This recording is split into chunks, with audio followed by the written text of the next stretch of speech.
Hi guys, Gracie Fulkerson here, and I will be presenting Chapter 7 on gustation. Figured I'd add a picture of Gene Simmons if we're talking about the tongue. Gustation is basically our sense of taste, and this happens through the interaction of the receptors on our tongue, so we will be focusing more on each of these, but here's our overview of the taste buds and to the cellular level. So our stimuli is basically anything we're putting on our tongue, food, drinks, and our 6 qualities of taste to stimulate this would be bitterness, sourness, sweetness, saltiness, umami, and fat. And each of these kind of work with different receptors. And for bitterness, we actually tend to avoid sour and bitter foods, and this kind of evolutionary wise has been resonated with spoiled foods, so we haven't been as drawn to this, and it's mainly due to plants producing alkaloids, which they protect themselves from being eaten and are bitter to animals, so triggering us to avoid this bitter taste and not really like bitter foods. Then we have sourness and sweetness, and those are pretty normal ones. And we have saltiness. These receptors detect the presence of sodium chloride, and this is a very popular one, and you'll see we have a preference for this kind of stuff. And umami is kind of a different, it's more unusual one. It was found later by Japanese neuroscientists, but these receptors detect the presence of monosodium glutamate, so the tasting proteins and amino acids found in these. Our fats have no distinct taste associated, but the odor and texture are the main indicators. And when these fats reach our tongues, the molecules are broken down into lingual lipates, which are the enzymes that detect these fatty acids. And you'll notice to taste something, the molecules must dissolve in the saliva to stimulate our taste receptors. So just, chewing food and stimulating that saliva. And the sense of smell is very closely correlated to gustation, and you can see this in anastomic people who lack a sense of smell. You'll see they have a difficulty distinguishing foods by taste. So the olfactory system and the gustation are very similar. And animals actually show a preference to high-fat foods, so these are ones rich in amino acids. And the kind of anatomy, the overview of it, are the tongue, palate, pharynx, and larynx. I hope I said that right. And this whole overview kind of system contains around 10,000 taste buds. And this is arranged around the papillae. And you can see we have our palate, we have the hard and soft palate over here, and this is the tongue down. And this is kind of the whole processing unit, and we'll get into the nerves. But the receptors cells have a lifespan of about 10 days, and this is because they are usually worn down by the hostile environments. But you'll see the taste buds up here. This is a zoomed in version of the papilla and our taste buds, and this is the nerves.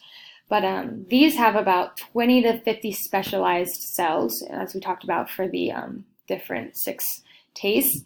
And these receptors form synapses with the dendrites of bipolar neurons. And this, as we'll go into, sends the processing gustatory information to the brain through the cranial nerves.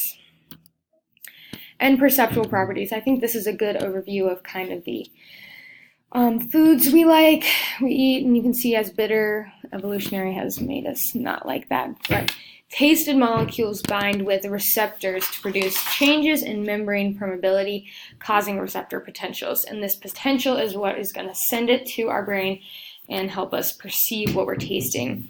So different substances are going to trigger different receptors, triggering different tastes to be perceived. And in order for that to happen, our salt this substance has to ionize in order to taste. Our sourness has receptors that react to hydrogen ions. And our sweets have a stimulus that often comes from sugars, so our glucose or fructose. And as we talked about before, bitterness stimulated by plant alkaloids, quinine, and this is the common one. Evolutionary-wise, as I noted before, humans often find poisonous compounds in nature to be bitter, and through evolution, we have detected more compounds with different molecular shapes, so we can detect now more things that are bitter and harmful to us as humans. But yeah, bitterness and sweet are actually very similar sensations, which is it was an interesting thing for researchers because they assumed that these receptors were very similar and not very similar in taste, but perceptual wise. And our gustatory pathway, this is kind of where it starts and where we head through the cranial nerves. So the gustatory cortex receives thermal, mechanical, visceral, or nociceptive painful stimuli. These are kind of the different ways. But taste, our first, eating something reacts with receptors to then depolarize cells. And these cells then can release neurotransmitters through the cranial nerves, the 7th, 9th, and 10th. Up here, you'll see these cranial nerves. And these then hit the nucleus of the solitary tract, which is up here in our medulla, down here. And you'll see they then head to the thalamic taste-sensitive neurons are sent to the primary gustatory cortex. And once they're in the thalamus and they're then travel to the gustatory cortex, this is where they're then sent to the secondary cortex. And after all these neurons have been processed through these steps, they are then discriminated. The stimuli is discriminated, and that's where you're going to see them figuring out the 6th taste, or the 6 kinds of taste. And our interesting research kind of going over taste perception and moral judgment. I included Kombucha Girl, just kind of judging taste. But this was an interesting kind of study. They looked into morality in conjunction with taste, so linking physical disgust to moral disgust. And they actually connected this to political differences, and they actually concluded how taste perception can significantly affect moral judgments. And one study they did was the effects of disgust are more salient in conservatives than liberals, and I thought that was pretty interesting. But judgments are actually more heavily affected by disgusting taste rather than sweet.